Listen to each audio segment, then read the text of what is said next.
Assalamualaikum warahmatullahi wabarakatuh. Di sini kami dari kelompok 8 akan mempresentasikan hasil kerja kelompok kami tentang penggunaan informasi akuntansi penuh dalam penentuan harga transfer. Sebelumnya perkenalkan nama anggota kelompok dari kelompok 8. Yang pertama ada Aulia Rupi Cantika Putri, NIM 2019 11575. Yang kedua ada Riki Hendriawan, NIM 2019 11597. Yang ketiga ada Abdul Gofar, NIM 2019 11605. Yang keempat ada Syed Murdianto, NIM 2019 11607. Yang kelima ada Aji Stianto, NIM 2019 11613. Yang terakhir ada Misbahul Huda, NIM 2019 11621. Latar belakang timbulnya masalah harga transfer. Latar belakang timbulnya masalah harga transfer dapat dihubungkan dengan proses diferensiasi bisnis dan perlunya integrasi dalam organisasi. Yang telah melakukan diferensiasi bisnis, diferensiasi adalah proses pembagian pekerjaan menjadi tugas-tugas yang diperlukan untuk mencapai sasaran organisasi. Diversifikasi merupakan proses pembentukan unit-unit organisasi untuk menghadapi berbagai lingkungan industri. Integrasi merupakan usaha untuk mengkoordinasi divisi-divisi yang terbentuk dari adanya diferensiasi dan diversifikasi agar divisi-divisi yang telah terbentuk tidak tercerai-berai. Apa itu harga transfer? Supriyono menyatakan bahwa harga transfer dapat digolongkan menjadi dua, yaitu dalam arti luas harga transfer adalah nilai barang dan jasa yang ditransfer oleh suatu pusat pertanggungjawaban ke pusat pertanggungjawaban yang lain. Dalam arti sempit, harga transfer adalah nilai barang dan jasa yang ditransfer antara dua divisi atau pusat laba atau lebih. Tujuan harga transfer. Penentuan harga transfer antar pusat laba sangat penting jika satu transaksi transfer barang atau jasa antar pusat laba cukup signifikan. Dua, biaya barang atau jasa yang ditransfer merupakan komponen penting produk akhir. Tiga, profitabilitas merupakan pertimbangan penting di dalam penilaian prestasi divisi. Sistem harga transfer bertujuan: 1. Untuk memberikan informasi relevan pada setiap pusat laba dalam menentukan harga transfer. 2. Untuk memotivasi manajer, pusat laba pengirim, pusat laba penerima, dan kantor pusat dalam membuat keputusan yang tepat. 3. Untuk menyajikan laporan laba setiap divisi yang secara layak mengukur prestasi divisi. Oke. Selanjutnya adalah konsep harga transfer. Karakteristik harga transfer. Harga transfer pada hakikatnya memiliki 3 karakteristik berikut, yaitu 1.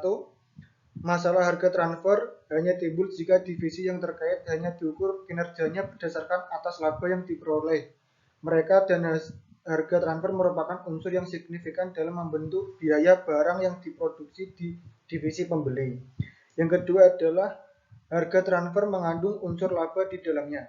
Dan yang ketiga, harga transfer merupakan alat untuk mempertegas diversifikasi dan sekaligus mengintegrasikan divisi yang dibentuk. Jika antar pusat laba dalam suatu perusahaan membeli dan menjual barang, ada dua macam keputusan yang harus dibuat, yaitu yang pertama adalah keputusan pemilihan sumber. Apakah memproduksi sendiri ataukah membeli dari pemasok? Keputusan ini disebut searching decision. Yang kedua adalah keputusan penentuan harga transfer.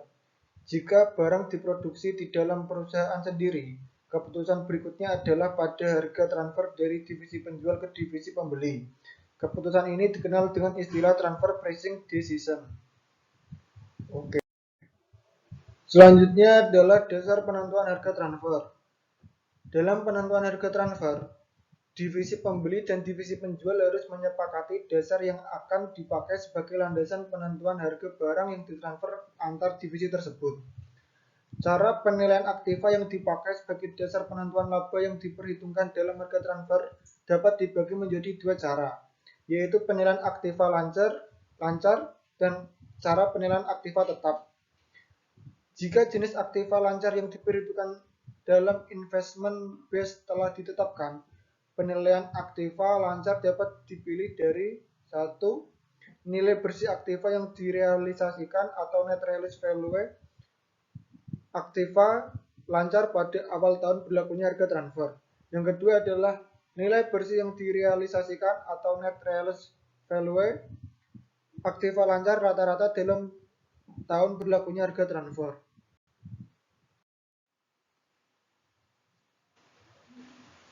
Metode penentuan harga transfer. Unit level activity cost. Biaya ini dibebankan oleh divisi penjual berdasarkan biaya standar dikalikan jumlah produk yang ditransfer. Batch related activity cost. Biaya ini dibebankan kepada divisi pembeli berdasarkan jumlah batch related activity cost standar yang dikeluarkan oleh divisi penjualan. Facility sustaining activity cost. Biaya ini dibebankan dengan produk yang berdasarkan taksiran unit produk yang dihasilkan pada kapasitas normal divisi penjualan. Penentuan harga transfer atas dasar biaya cost based transfer pricing. Dalam penentuan harga transfer ini, harga jual barang yang ditransfer antara divisi didasarkan pada biaya produk penuh yang ditransfer. Biaya penuh yang dipakai sebagai dasar penentuan harga transfer dapat dipilih dari dua macam biaya, yaitu biaya penuh sesungguhnya dan biaya penuh standar. Produk sustaining activity cost. Biaya ini dibebankan kepada produk berdasarkan taksiran jumlah unit produk yang akan dihasilkan selama umur produk tersebut. Penentuan harga transfer atas dasar harga pasar atau market based transfer pricing. Harga pasar merupakan harga kesempatan bagi divisi penjual maupun pembeli. Bagi divisi penjual, harga pasar merupakan penghasilan yang akan dikorbankan di dalam transfer produk kepada divisi pembeli. Sedangkan bagi divisi pembeli, harga pasar tersebut merupakan biaya yang seharusnya dikeluarkan jika produk tersebut dibeli dari pihak luar. Rumus harga transfer per unit dengan menggunakan metode harga pasar adalah harga pasar per unit Rp sekian, biaya per unit yang didapat dihindari yaitu potongan volume, biaya penyimpanan, biaya advertensi, komisi penjualan, biaya penagihan, dan yaitu harga transfer per unit didapat dari harga pasar per unit dikurangi biaya penagihan. Masalah dalam penentuan harga. Setiap harga transfer akan menjadi biaya variabel bagi divisi pembeli. Meskipun dari sudut pandang perusahaan secara keseluruhan, harga transfer tersebut mengandung unsur biaya tetap dari divisi pentransferan. Jika di divisi pembeli terdapat kapasitas yang berlebih, analisis biaya yang dilakukan oleh divisi pembeli untuk pengembalian keputusan jangka pendek di bidang pemasaran akan berakibat terjadinya kesalahan kesimpulan. Jika divisi pembeli memerlukan unsur biaya tetap yang terdapat dalam harga barang yang ditransfer dari divisi pentransfer sebagai biaya variabel divisi pembeli akan berbeda dengan biaya variabel dari sudut pandang perusahaan secara keseluruhan. Jika manajer divisi pembeli melakukan perencanaan laba jangka pendek, ia akan memerlukan harga yang dibayarkan kepada divisi pentransfer untuk produk yang ditransfer dari divisi tersebut sebagai unsur biaya variabel. Dengan demikian, usaha optimis laba jangka pendek yang dilakukan oleh divisi pembeli tidak selalu berakibat optimasi laba perusahaan secara keseluruhan. Masalah tersebut selalu timbul jika produk atau jasa ditransfer dari divisi pentransfer ke divisi pembeli dengan menggunakan harga transfer persatuan. Masalah ini menjadi lebih besar dalam perusahaan yang divisi memasarkan produk yang diproduksi oleh divisi lain dalam perusahaan yang sama. Jika suatu divisi mentransfer seluruh produknya ke divisi lain dalam perusahaan yang sama, divisi tersebut merupakan captive supplier. Metode negosiasi. Harga transfer negosiasi didasarkan tawar-menawar atau perundingan antara divisi penjual dengan divisi pembeli.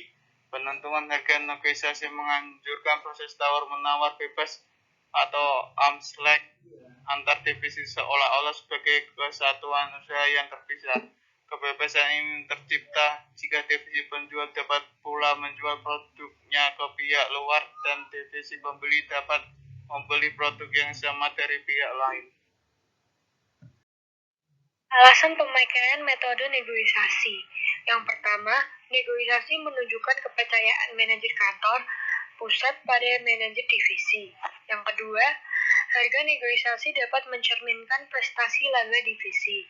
Yang ketiga, jika manajer divisi mengetahui informasi biaya dan harga pasar, maka dapat dicapai harga negosiasi yang rasional.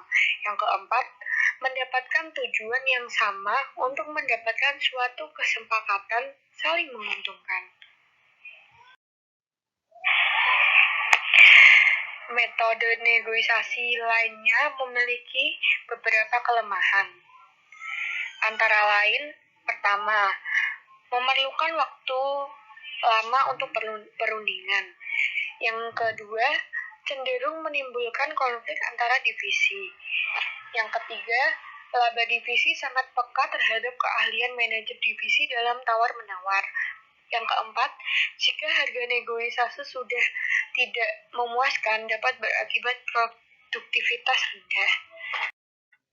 Sekian presentasi dari kelompok kami tentang penggunaan informasi akuntansi penuh dalam penentuan harga transfer. Kurang lebihnya mohon maaf. Wassalamualaikum warahmatullahi wabarakatuh.